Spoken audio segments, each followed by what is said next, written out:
Jessica Brown, Marketing Manager. Please go ahead, ma'am. Thank you. My name is Jessica Brown. I am a Marketing Manager here at Communispond, and I'll be your host today. If you're listening through your computer speakers, there may be some audio inconsistency, and unfortunately that is beyond our control. If you'd like, you can at any time call in using the number that's on the upper left-hand corner of your screen. We are recording today's session, and following the conclusion of the webinar, you will receive an email with a link to the recording and the slides. And we are very interested in your questions. There is a chat box underneath my picture. Actually, I will turn my video on so you can see me. There I am. There is a chat box underneath my picture, and you can click on Private and then on Leaders and Assistants and type your questions right there. We'll answer as many as we can towards the end of the webinar. Also, if the Start tab is open on your screen, to the right of that tab you will see the Slides tab. Please just select that Slides tab to display the visuals for the webinar. Finally, at the end of today's session, we'll be drawing names for our prizes. We'll be giving away an Android tablet and 2 gift certificates, each good for a seat in one of Communispond's public seminars of executive presentation skills. The gift certificate can also be used as a $1,550 credit towards a corporate program. For those of you who are new to Communispond, Communispond has been the leader in professional skills training for 47 years. Communispond offers solutions in 5 core competencies: communication performance solutions, leadership skills, sales performance solutions, executive communications coaching, and business skills solutions. And Communispond has a strong global presence with 12 offices worldwide, 75 plus global faculty, and delivering programs in over 19 different languages. Now I'd like to introduce today's presenter, Wayne Turmel. Wayne is a longtime Communispond faculty member and an expert in communication and presentation skills, particularly as they apply to the online world. He is the author of several books on the subject, including 10 Steps to Successful Virtual Presentations and Meet Like You Mean It. We'll actually be giving away 2 copies of Meet Like You Mean It at the end of today's webinar. Especially appropriate for our purposes today, Wayne is the writer of the very popular blog, theconnectedmanager.com. Wayne, I will now turn the podium over to you. Thanks, Jessica. Hi, everybody. Greetings from Chicago, where spring may actually be almost here. We're very excited about that. Welcome. This is a subject that I'm really passionate about, and I'm excited about being with you today. One of the things that will help if I have a little sense of who you are, so we're actually going to use the polling feature. This is not one of those put your phone on mute and go answer your email kind of deals. So I've got a couple of questions for you now, and we've got 1 or 2 more as we go through the program. I'd like to ask you, has the number of virtual meetings that you attend increased in the last year, decreased in the last year, or stayed about the same? You can go right on ahead and click the appropriate response. And in the meantime, just a quick reminder, we will take your questions in queue. The sooner you get them in queue, the better the chances of actually doing that. We won't be responding. I noticed that somebody has their hand up. Do me a favor, click Private, Leaders and Assistants, and if you submit your questions that way, that'll be great. Now let's just share the results of this. This is not a big surprise, I think, to anybody, and that is that for almost 2/3 of us, the number of virtual meetings has increased. That includes conference calls. And for about 13, 15% of us, it stayed about the same. Ain't nobody doing fewer of these than before. So that's kind of important information. I'm going to withdraw that question, and I'm going to ask you the next one, which is, have you or your team received any skill building around virtual meetings, specifically the technology or the techniques? And the question I would ask is, yes, we've received skill building around both. Yes, but only around the tools. yes, but only around techniques and best practices, or you've kind of figured it out on your own. And again, we'll give you just a moment to respond. It's kind of intriguing. I'm seeing the answers here and not terribly surprised by any of it. Now, there's a lot of you not voting, but that's okay. I'm just going to share the results real quickly. Fewer than 10% of you have received training on both the technology and the facilitation best practices techniques around virtual meetings. Not a big surprise. Nearly half of us have just figured it out on our own. No big surprise there, although it is kind of interesting. A recent study actually asked managers, are tools like web meeting tools necessary? 80% said yes. Around 12% said that they were actually confident and competent using the tools. So that's kind of where we get started. Now let's talk about what we are actually going to talk about today. We're going to talk about some statistics. In my research, I've uncovered a number of statistics that really talk about the challenge that we're up against here. We're also going to talk about why virtual meetings are sometimes a little bit painful. We'll look at some planning strategies, talk a little bit about the technology, although ironically most of the problems with virtual meetings aren't platform specific, and then we will also give you some best practices and tips for facilitating meetings effectively. So that's where we are going next. And again, don't be shy about getting your getting your questions in queue. Okay, so let's start with some statistics. Here are just some of the numbers that I found in researching Meet Like You Mean It, and there's a lot more all the time. Statistics are coming out from Project Management Institute and the U.S. Department of Labor.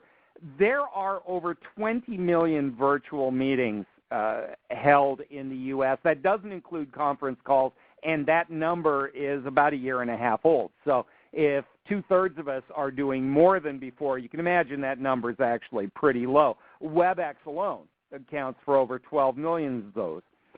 Studies have shown, and this is nothing to be proud of, over two-thirds of virtual meeting time is considered wasted. By the way, the numbers for face-to-face meetings are about 50%. So some of this is just meetings, not just virtual. But, if it's any consolation, the technology component is a complicating factor. The fact of the matter is that it is a problem. One of the key findings is that most people use only a quarter of the tools available to them. Many of these platforms, and it doesn't matter, WebEx, Skype for Business, iLink that we're using, the platform almost doesn't matter. I believe that one of the reasons that we use such a small percentage of the available tools is that folks don't know what's available to them. And so one of the things we're going to do today is try to show some of that capability maybe that you've been unfamiliar with. So why are web meetings painful? Well, the research shows, yes, that technology is is certainly one of the challenges, but it's only one of the challenges. If you look at the rest of them, that meetings are too long, they're not focused, they don't accomplish what they're supposed to accomplish, and they lack interaction, those things aren't specific to the technology. I mean, if we think about what team meetings are supposed to accomplish, brainstorming, idea generation, getting to consensus, helping the team get to know each other, well, those are the same things that we struggle with in face-to-face meetings. The same poll, you take away the technology, what are the complaints about traditional meetings? They're too long, they're not focused, they don't accomplish what they're supposed to accomplish, and there isn't sufficient input and interaction. The difference, I think, is that the technology, the inability to leverage the technology is part of the problem. The other thing is that being in the same room constrains our behavior. To be cynical, the only reason a lot of us don't tune out the speaker and go answer our email in a regular meeting is they can see us. We don't want to get caught being rude. Online, it's very easy to put everything on mute and go answer your email or do something else. And not to make you feel bad, but I can tell that some of you are doing that right now. That's part of the magic of this technology. You know, in a conference room, you can read body language and you make adjustments accordingly. You can tell when people are getting bored or confused. Online, that seldom happens without actively checking in. And finally, people have honestly been allowed to develop bad habits, bad virtual meeting habits. It takes time and hard work to change some of those. Now, regardless of how you hold your meeting in person or virtually, there are two key issues that all meetings require: good planning, and the planning for an online meeting is different than perhaps what we're used to, and the facilitation skills. Now, I know that sounds obvious, but the fact of the matter is most of us don't spend a lot of time in planning, and it kind of shows. If we did spend more time, our meetings might be more productive and efficient and wouldn't be such a crapshoot and a matter of luck. Before I keep going, I'd like to ask a question, and just to give you an idea, you know, a lot of times when I'm working with clients and they say, well, our meetings, you know, aren't the same. I say, well, what would you do in a in-person meeting if you wanted to ask a question? They say, well, I'd ask for a show of hands. Most web platforms have some way of virtually raising your hand. And so I'm about to ask you a question, and I'd like you to raise your hand if the answer is yes. And if you look just past my face here, up above where I'm pointing, there is a little icon that looks like a hand. You can click that to say yes. So here's the question that I'm asking you. Do you send a detailed, that's the key word, agenda to participants before every meeting? And I want you to be honest. I don't know that you can see each other's hands. Certainly I can see hands going up everywhere, and that's nice to see. So do you send a detailed agenda? And a good agenda is critical because it allows people to show up prepared to work, allows you to hold them accountable if they're not doing what's expected of them. And so let's take a look at what makes up a good detailed agenda. And I wonder if some of you have your hand up might be a little hesitant to claim that when we're done. So what are the parts of a good agenda? Well, the first part are the logistics. This is the part we get right? What time does the meeting start? How long is it going to be? How do you log in? The one thing that I would suggest as a best practice, and you need to sometimes coach your people to do this, is when people receive the invitation, immediately get it into their electronic calendars. Most web meeting invitations have a way to put this directly into your calendar, and that helps you get the information into all your devices so that as the meeting leader, you don't spend the 10 minutes before every session answering panicky emails and resending the link that you've already sent or the dial-in information. But most of us, as I say, do a pretty good job of that. The second thing is the purpose of the meeting should be clearly stated. Why are you holding the meeting? And you want to be as specific as you can. Project update is frankly not the purpose of the meeting. What's one of the purposes of a project update? Well, we need to close out the first milestone so we can move to the next phase. That's much more specific. If people know exactly why they're meeting, they're more likely to show up focused and prepared. If you've ever been invited to a meeting or been on a meeting and you don't even know what you're there for or what it's really all about, it's really hard to be productive. It also, frankly, gives your audience a sense of accomplishment when the meeting is over, that the purpose was actually achieved. And when people feel like their meetings achieved something and didn't waste their time, they're more likely to show up to the next one in a decent frame of mind. not only what is the purpose of the meeting, but specifically what decisions need to be made. What are the takeaways going to be from the meeting? It's important that people know that before the meeting even starts. If we allow them to actually give an issue some consideration instead of making them make decisions on the spot, there's a better chance that we're going to get good thinking from those folks. And if there's going to be discussion, people have a chance to actually think about and prepare their positions, which ironically actually lets them listen better to other people because they've already done that and their brains aren't full. You, as the meeting leader, know what needs to be decided, but letting everybody else know in advance is actually playing fair, and you'll get better input. And ultimately, that's what any meeting is about, is getting the best possible output so that the work goes forward. Equally important is letting people know if you expect there to be takeaways from this meeting. For example, are you forming a new task force or committee? Will people volunteer or be assigned? Trust me, if I know there's a chance that I could be assigned something, I'm going to pay attention in the meeting.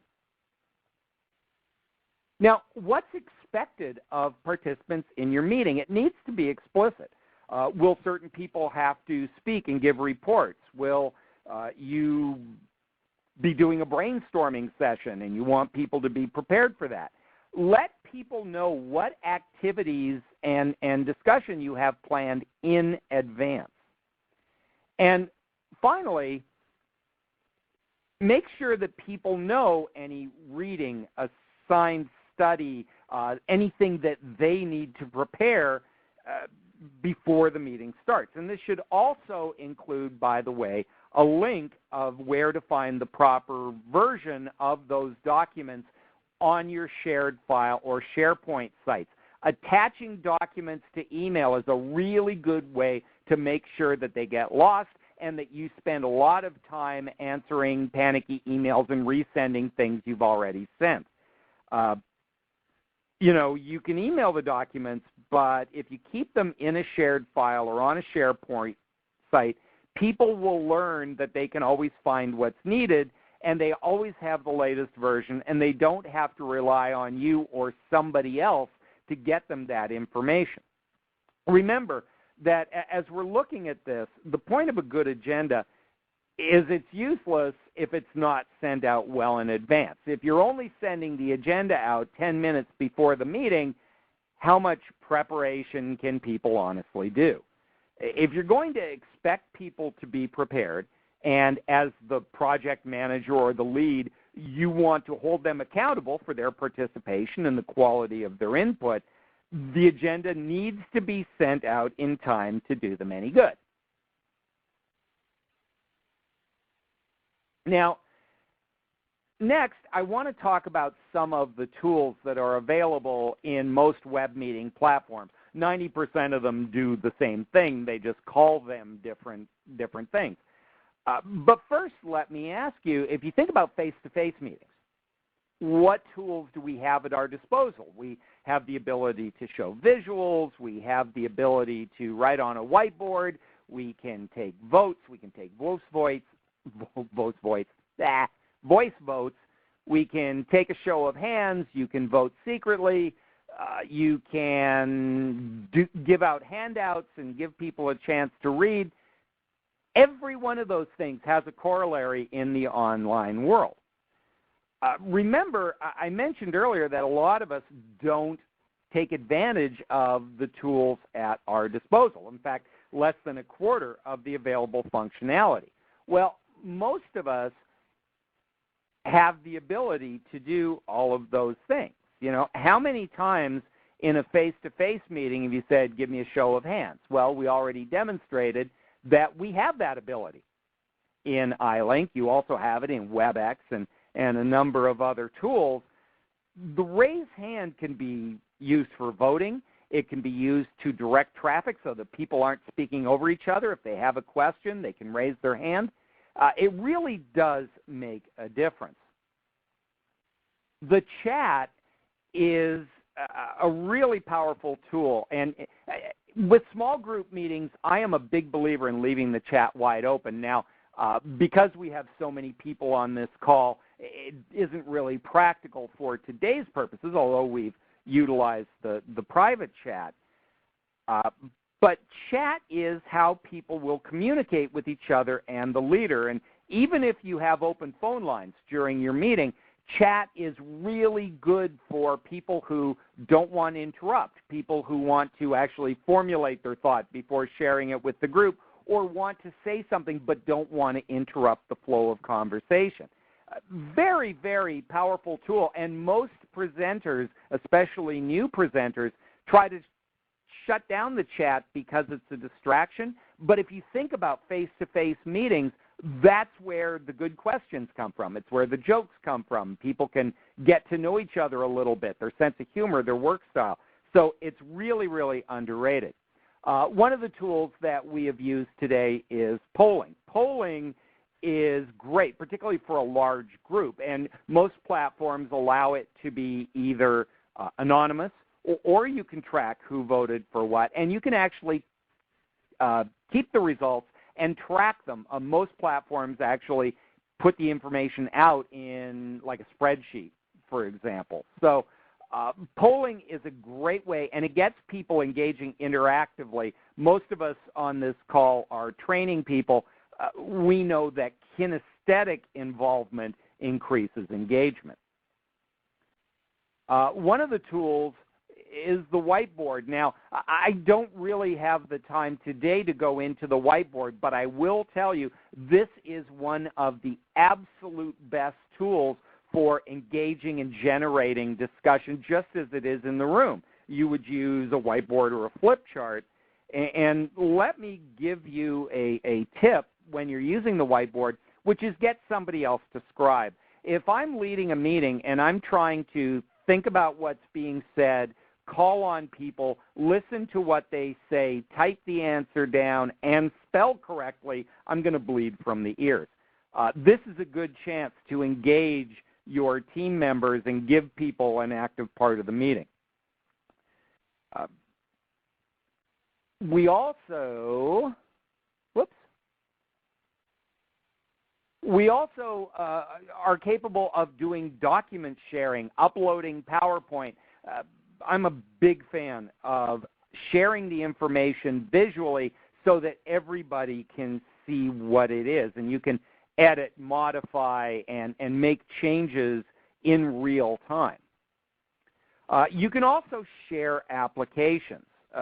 Maybe you're a sales manager and you want to look through Salesforce data. Well, rather than having one person look at their screen, you look at another, and maybe not everybody's looking at the same thing, you can actually be looking at the same information. Maybe you want to take your participants to an important website and walk them through it.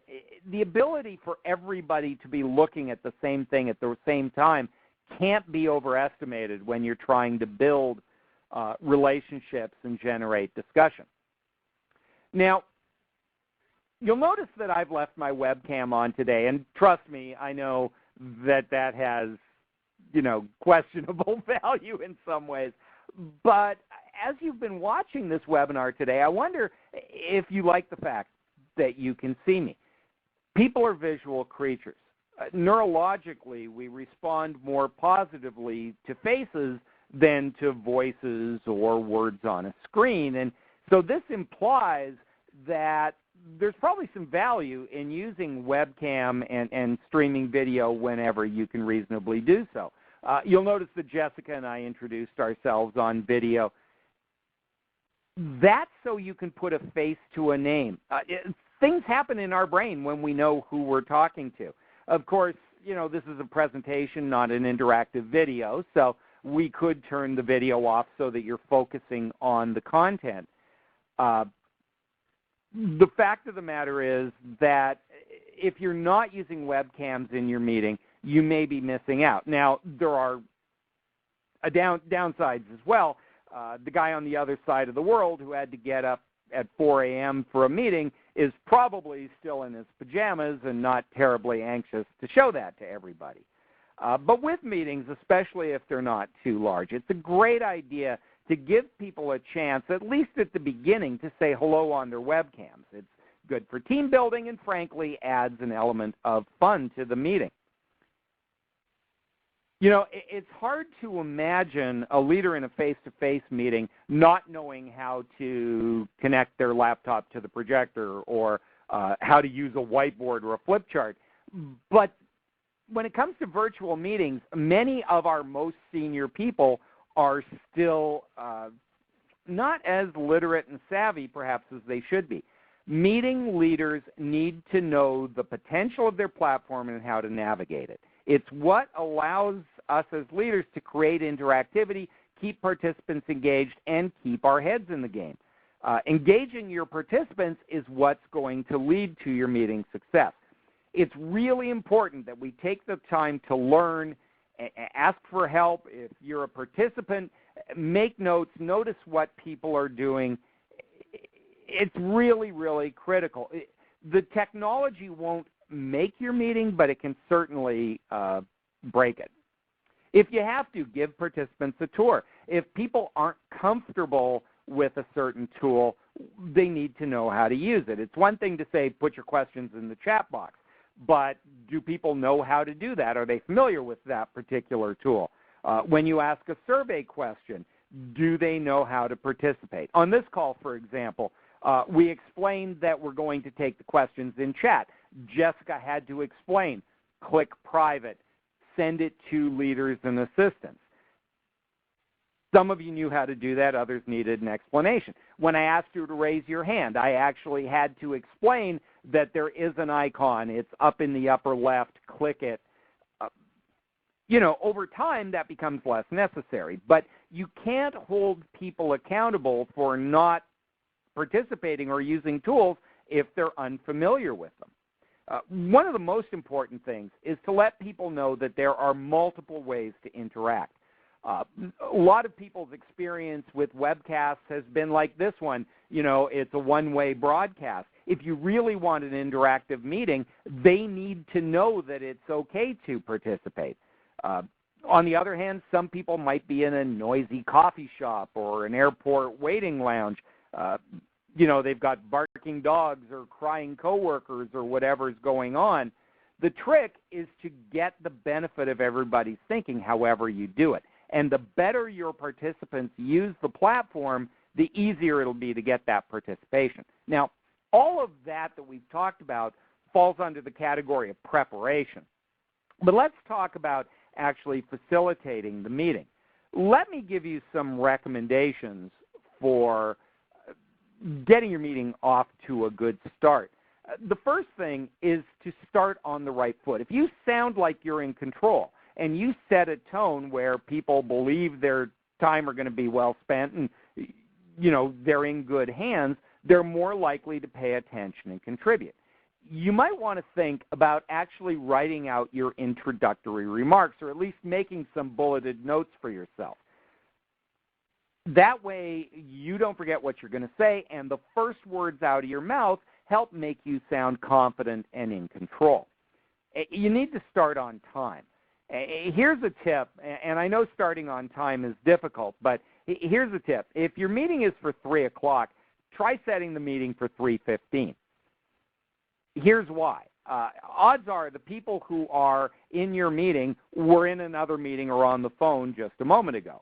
And if your meeting starts at 3, their 2 o'clock meeting may not have ended on time. By scheduling at slightly odd hours, people build time into their calendar, and that cushion will allow them to actually show up on time and show up prepared. You want to take the time at the beginning of the meeting, particularly if it's an intact, ongoing team, for the team to get to know each other, introduce people, let them chat. That's one way that you can build the working relationships on a remote team that your intact team can do in the break room or do kind of organically. Maybe the most unusual thing on this slide, and I don't know why it is, but it is to start with the most important action item. If you want people to be on time, you want them to be engaged, you need to get them while they're fresh. How many meetings have you been on where there's one really, really major agenda item and you go through all the administrivia and little things before you get there, only to find that you run out of time for good discussion, that not everybody gets a chance to contribute, that you're feeling rushed? It's frustrating, especially as time becomes a factor. You're not going to get people's best thinking if they're watching the clock. And if you've told them you want them prepared, you want them to participate, you're eager for their input, and then they sit there for 40 minutes and they've gone passive, you're less likely to get that enthusiastic participation. As a meeting, I always try very consciously not to use the term run a meeting, but lead a meeting, because the fact of the matter is that you're a leader. You are running this meeting, if that's what you're doing. Your goal is to lead the audience to the next stage of the work. You have to sound like you're in control of both the meeting and your own nerves. That's why it's critical to know what you're going to say. What tools are you going to use to have your content prepared so that when people log on, they're not listening to you mutter to yourself as you're trying to do those things. Being prepared is a really critical key to building your credibility. Another critical component is active listening. And that's hard to do if you're worried about the technology, making sure the slides are moving, reading the chat. That's why I've suggested that you enlist help from your meeting participants to do things like write on the whiteboard or co-present with you or scan the chat so that if there's an interesting point or a question, they can say, hey, Wayne, so, Jesse is asking about this, and you can concentrate on the task at hand. It frees your brain up to actually listen and facilitate the discussion. It also, not for nothing, helps build those skills in your team members. But the big thing that leaders need to do is stay focused on the outcome. It's very easy to get sidetracked and lose your way. Time management is really critical online because people have less of an attention span. If the conversation that's going on isn't driving towards your stated purpose and goal, the leader needs to step up and say, hey, we need to get things back on track. Maybe we need to table this conversation. We need to hold people accountable for everybody accomplishing what it is that they need to do. Now, a big part of that is the ground rules. Setting ground rules helps set expectations. It allows you to hold people accountable for their contributions and their behavior. If everybody knows what the object and purpose of the meeting is, and they know that they are expected to contribute, you can hold them to it. For example, if one of the ground rules is that people may be asked to contribute at any point, at that point, it's now fair to call on them because they've been prepared and you've been consistent in your approach. And that brings me to one of the last things, which is around having a questioning strategy. And you actually need to think about the questions you ask in a virtual environment. A lot of us just say, so, any questions? And we wait for volunteers, and very often we don't hear from anybody, partly because we've waited until the end of the meeting to take questions, and people know if there are no questions, they get to leave and go to their next meeting. The other thing is we all know that people who speak up aren't necessarily the ones you most want to hear from.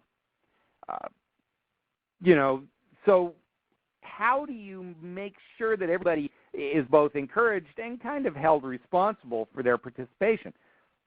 Well, you can ask questions like, does anyone know? But more often than not, you may want to call on specific people. For example, Suresh, you were at that meeting. What do you think? Remember that in the ground rules, you've let people know that you're going to call on them and they're expected to pay attention. But you want to play fair. You're not doing this to bust them or catch them answering email. So you'll notice what I just said there. I mentioned the person's name first. People are really good at reconnecting when they hear their own name. Once they're paying attention, you ask the question. Now they can answer coherently. It's really playing fair. But finally, you may actually need to manage those people who are over-contributing. I like that term, over-contributors, because most of them aren't trying to hijack the meeting, and most of them actually think they're helping. But you can do things like, let's hear from someone we haven't heard from yet. Or, that group in Dallas has been awfully quiet. Do you have any thoughts on what's been going on? One of the things I do is I actually keep a track both on the attendee list, which is plainly displayed on my screen, but also I keep a note on my notepad of who I've heard from and who I haven't. And if I haven't heard from somebody, I might send them a private chat message that says, hey, you were at that meeting. I'd like to hear your opinion.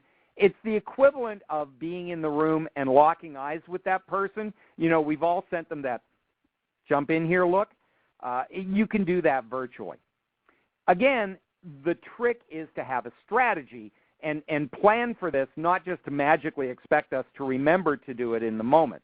At least, you know, I've never had much luck with that.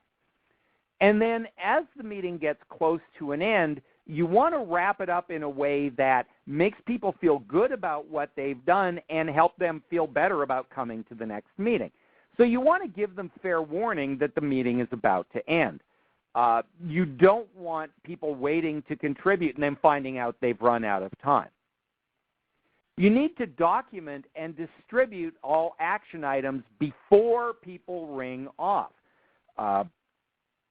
You know, you have to be persistent about this. But in a virtual meeting, you know, folks need to know that they're working together and you know, where to find reference materials, what's next. Celebrate the accomplishments so people feel like they actually did something. Their time was not wasted. We said we were going to do this, and now we've done it. And make sure you show appreciation for people's time. You know, the thing about these meetings are more than just data transfer.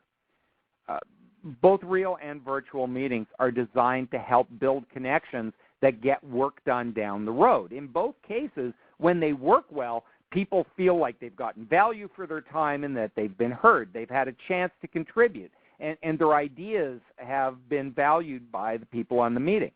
And, of course, you get to know the people that you're working with, which isn't a bad thing. It has a ripple effect of building trust and creating an overall good work and team environment. In a virtual meeting, though, you need to plan for that interaction. You have to help people get to know each other.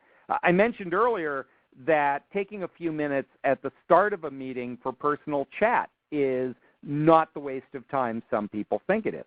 Another tip is to share the spotlight each meeting, showcase another member of the team. Over time, it's a great way for everybody to get to know each other.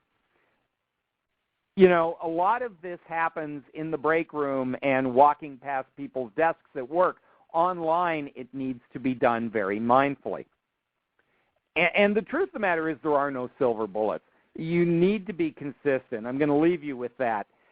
Leading virtual meetings takes consistency. You're going to have to change the culture of your team. Culture is just a fancy word for the way we do things here.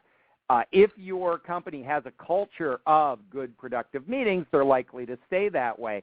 If the culture is nobody really pays attention, there's a lot of email being answered, unless you step up, that's not going to change. So as you're introducing new tools, you need to be persistent. You need to learn the platform. I will tell you it takes about half a dozen times of running a whiteboard or using a tool for it to start to become muscle memory, and then your brain gets freed up. But you can't short-circuit that. You need to practice the skills. And finally, you need to learn from each other. You know, what works, what doesn't. What have you seen do well? What have you seen that you never want to do to an innocent audience? You know, they're skills. And we need to work those muscles until they're part of what we do. The good news is they're not radically different from what we've always done. It just needs to be repositioned a little bit differently. Communispond actually has a number of ways of helping people communicate online, and with that, I'm actually going to turn it back over to Ms. Jessica. Thank you, Wayne. Yes, so Communispond has a program called Virtual Presentation Skills, and it's a 2-day instructor-led program that will teach you how to keep an audience interested and engaged when you're not face-to-face with them. So, Wayne, while you've been talking, our audience has sent in a number of questions. The feedback and the questions have been great, so I've been keeping busy with that throughout the webinar.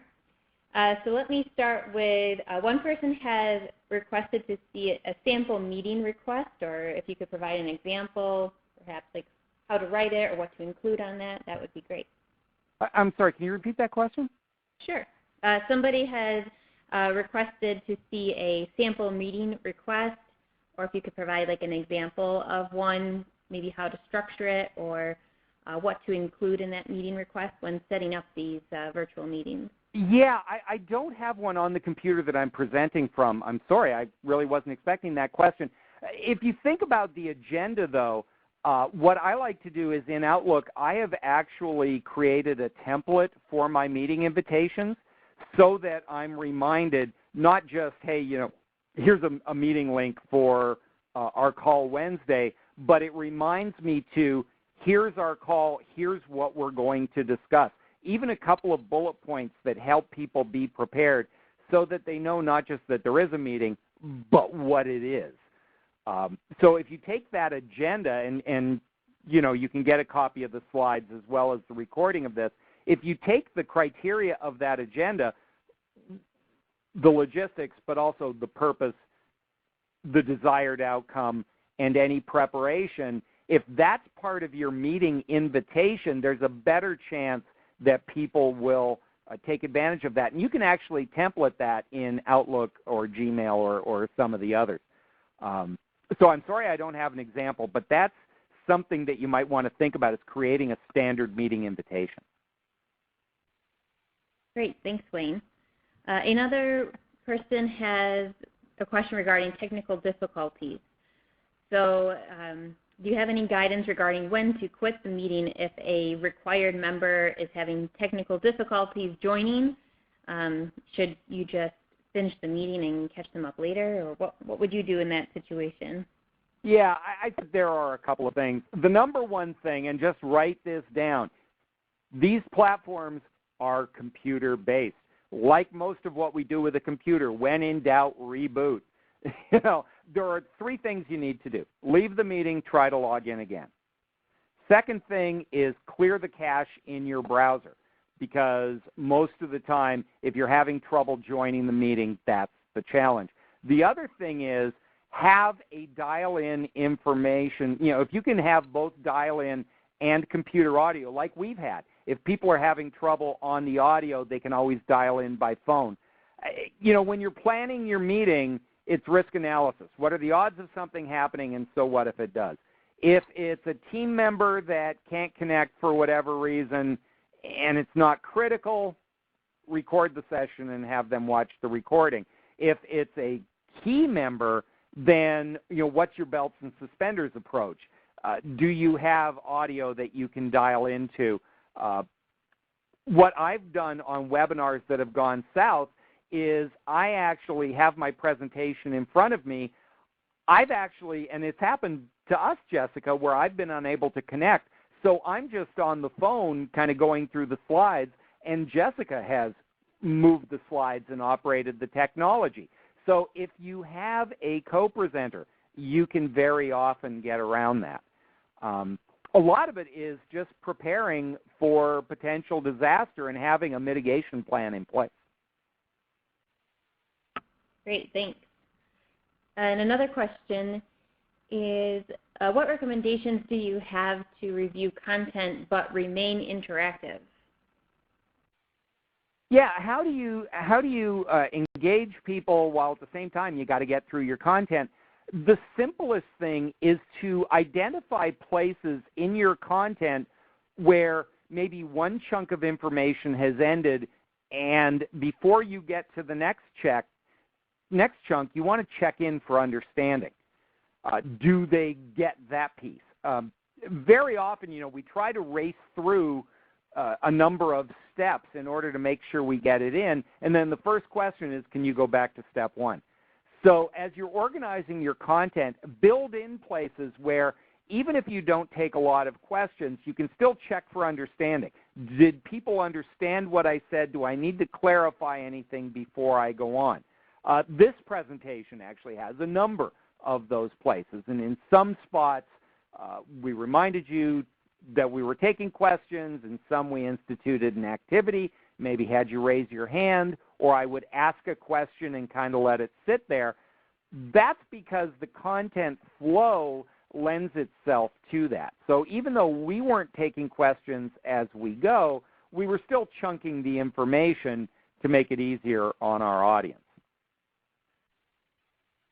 Great, thanks, Wayne.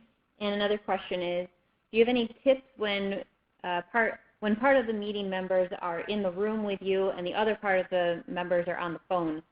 Should you have them all be virtual?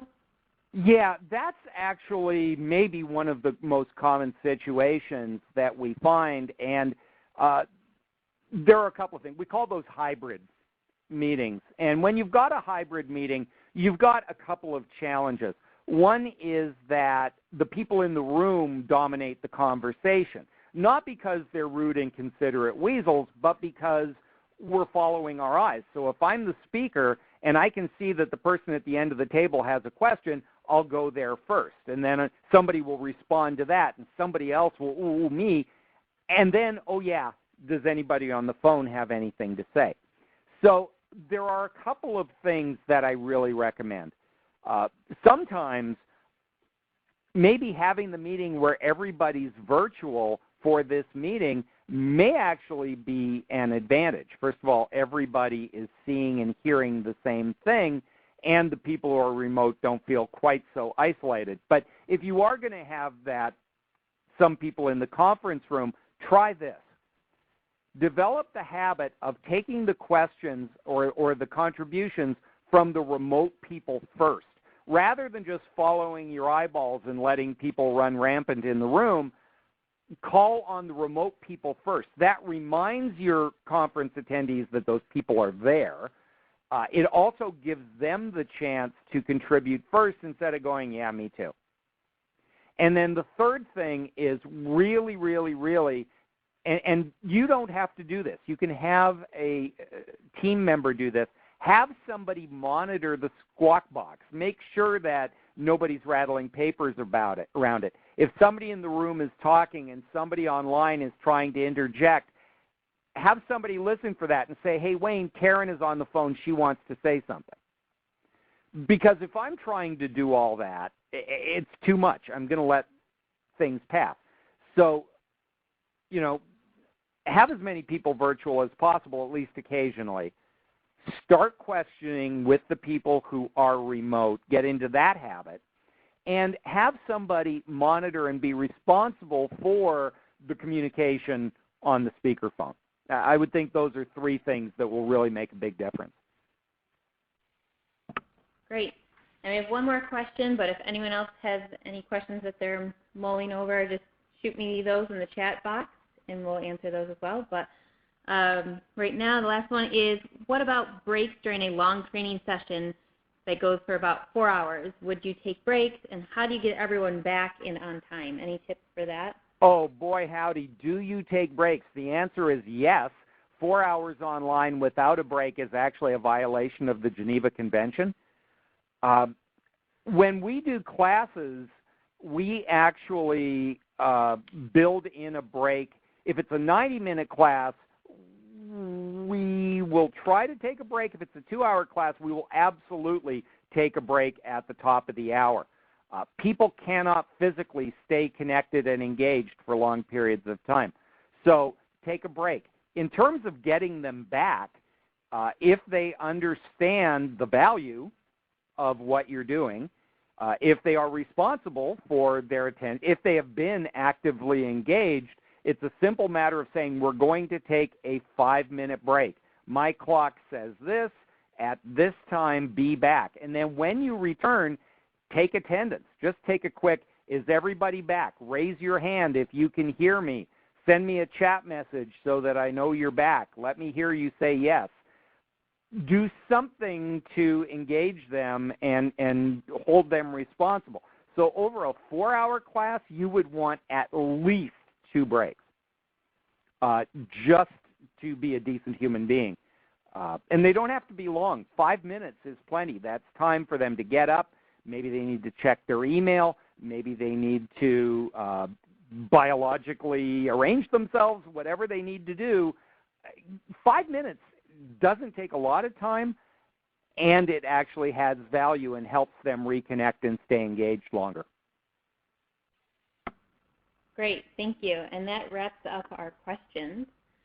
And so I just want to remind you that we will be raffling off 1 Android tablet and 2 gift certificates for executive presentation skills, and we will contact the winners shortly via email.